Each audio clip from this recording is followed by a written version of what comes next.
বাচ্চাকে কেন মোবাইল দেবেন এবং কেন দেবেন না? একদম আমি বর্তমান সময়ের একজন ভুক্তভোগী। তো সেই জায়গা থেকেই আমি আজকের ভিডিওটা করছি। আমার মেয়ের বয়স আগামীকাল 22 মাস পূর্ণ হবে এবং এই 22 মাসে ওকে আমি ব্যক্তিগতভাবে 22 মিনিটের অর্ধেক 11 মিনিট 11 মিনিট আমি ফোন দিইনি। ওর বাবা গত 2-1 মাস ধরে কখনো কখনো দু একটা ছড়া ওকে শোনাচ্ছে ফোন থেকে। সেটা খুবই রেয়ার, হয়তো এই 22-এর দ্বিগুণ করলে যা হয়। এইটা ওর গোটা জীবনে হয়তো এটুকু হয়েছে বা তাও হয়নি। এছাড়াও ও মাঝে মধ্যে ওর বাবা কম্পিউটারে বসলে একটু ওর ছবি দেখে, কখনো বা প্রাণীর ছবি দেখে। সব মিলে হয়তো ওই 44-45 মিনিট হবে।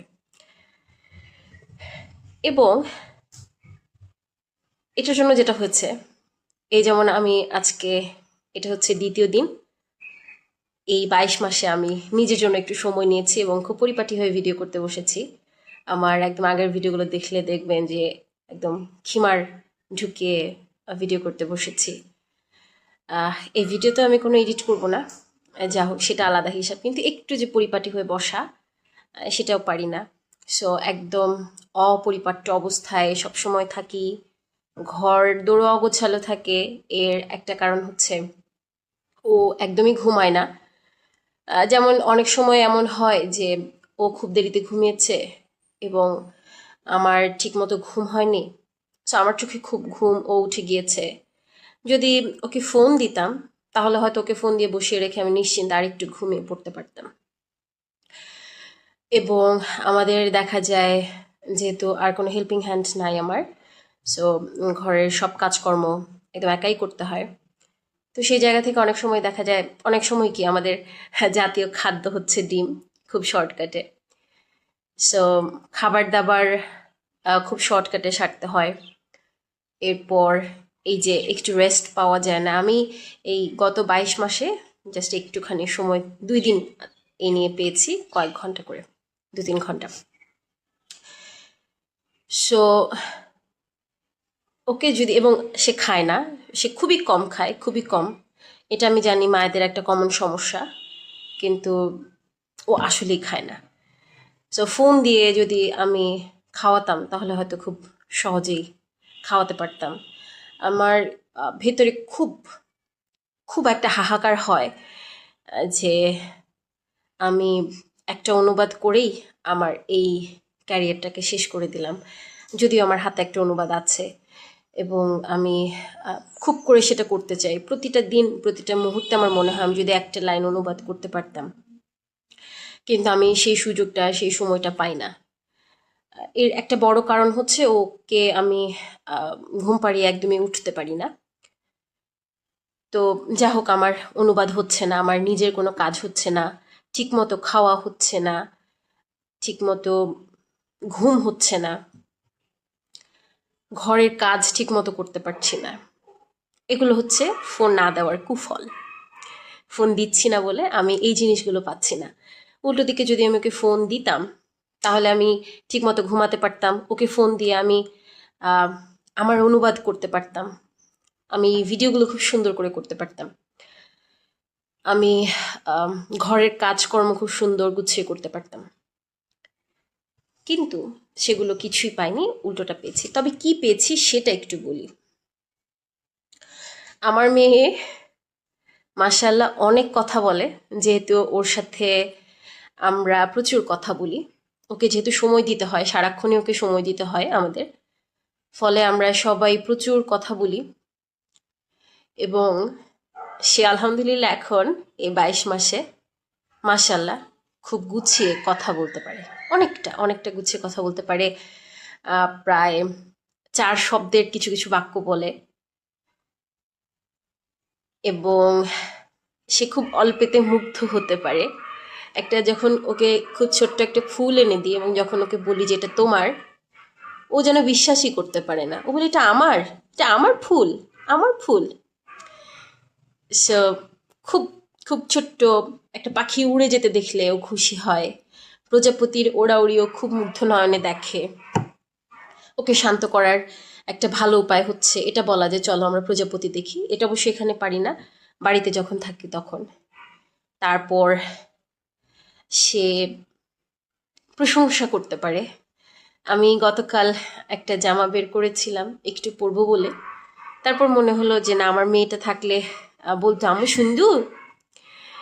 তা আমার মেয়েটা দেখতে পারবে না, বলতে পারবে না, এবং আমি শুনতে পারবো না। এটা আমার ভালো লাগলো না এবং আমি জামাটা আবার ঢুকিয়ে ফেললাম যে আমার মেয়েটা আমি সুন্দর এই কথাটা বলবে না বলে। অর্থাৎ ওর সাথে যে আমাদের যে বন্ডিংটা হয়েছে, সে বন্ডিংটা তৈরি হতো না যদি আমরা ফোন দিতাম। সো ফোন না দিয়ে আমি আমার মেয়ের একটা বিশাল শব্দ ভাণ্ডার তৈরি করতে পেরেছি। ও অনেক বেশি এক্সপ্রেসিভ হয়েছে, ওর সাথে আমাদের বন্ডিংটা অনেক ভালো হচ্ছে। যেখানে বাচ্চাদেরকে অনেক ভালো কিছু দিয়েও ওদের মনোযোগ আকর্ষণ করা যায় না, সেখানে খুব ছোট্ট কিছু দিয়ে ওর মনোযোগ আকর্ষণ করা যায়। ওর ফোকাসের কোনো ক্ষতি হয়নি। ও মাশাআল্লাহ এত ভালো একজন অবজারভার, আমরা ইনফ্যাক্ট বুঝতেও পারি না যে ও আসলে কি কি শিখে ফেলেছে। হুট করে দেখি, যেমন আমি সেদিন ওকে গোসল করাবো, তো আমি জাস্ট ওকে বলে দিয়ে আবার উঠিয়ে ফেলেছি। আমি বললাম যে প্রসাব করে নাও, তো করলো এবং করে বলছে ইয়ে বুদ্ধিমতী। আমি খুব অবাক হয়ে গেলাম যে ও এইটা খেয়াল করেছে। হ্যাঁ, যে আমি যে ও যে এইটা এই কাজটা করাটা যে একটা ভালো কাজ করেছে, এবং আমি যে ওকে বুদ্ধিমতী বলবো, আমি হয়তো 2-4 বার বলেছি, আমার মনেও পড়ে না, কিন্তু ও বুঝলো যে এই কাজটা করে সে খুব বুদ্ধিমতী একটা কাজ করেছে। সে এই কমপ্লিমেন্টে নিজেকে নিজে দিল। অর্থাৎ ওর সাথে আমরা এত বেশি ইন্টারাক্টেড হওয়ার কারণে ও ওকে এই যে প্রশংসাগুলো করছি, প্রশংসাগুলো করার কারণে ওর নিজের মধ্যে একটা পজিটিভিটি গ্রো করেছে, ওর মধ্যে নেগেটিভ বিষয়গুলো আসেনি। এবং ওর সাথে এই যে আমাদের যে এত বেশি ইন্টারাকশন, এই ইন্টারাকশনটার কারণে এই যে যে অবজারভেশনের কথা বললাম, যে ও অবজার্ভ করতে পারছে। ওকে যদি আমি ফোন দিয়ে বসিয়ে রাখতাম তাহলে কিন্তু এই বিষয়গুলো ওর কানে আসতো না, মাথায় যেত না। অর্থাৎ এই অবজার্ভ করার যে ক্ষমতাটা, সেটা তৈরি হওয়ার আগেই নষ্ট হয়ে যেত, ফোকাসের ক্ষমতাটা নষ্ট হয়ে যেত। সো আমি খুব অল্প কিছু বিষয় বললাম, ইনফ্যাক্ট খুব বেশি বেশি বিষয় আসলে বলতেও চাই না বাচ্চাদের ব্যাপারে।